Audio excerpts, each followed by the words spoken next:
So my name is Kevin Tennant. I own Glass Doctor of Fairbanks, and my location is in North Pole, Alaska.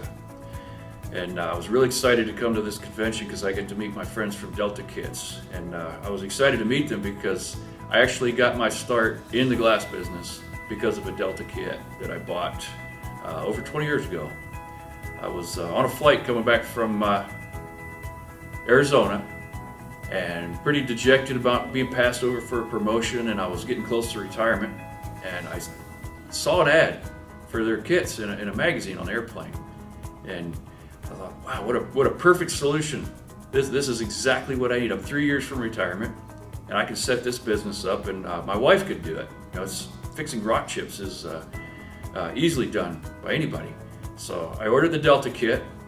It was $550, I think, for the whole kit, and it was $550 I didn't have at the time, but I was so wanting to start my own business, and this was the first step I ever took in starting my own business. So the kit arrived. My wife and I went down to one of the local glass shops and stole some windshields out of their dumpster, brought them back to our house, set them up on our kitchen table, and taught ourselves how to do rock chips. Within 1 month of starting our business, we replaced my wife's income completely. So she was able to quit her job at the video store. Within 6 months, I'd say, my income was getting close to being replaced because we started doing full replacements. We were doing rock chip repairs, and it just naturally evolved into replacing auto glass.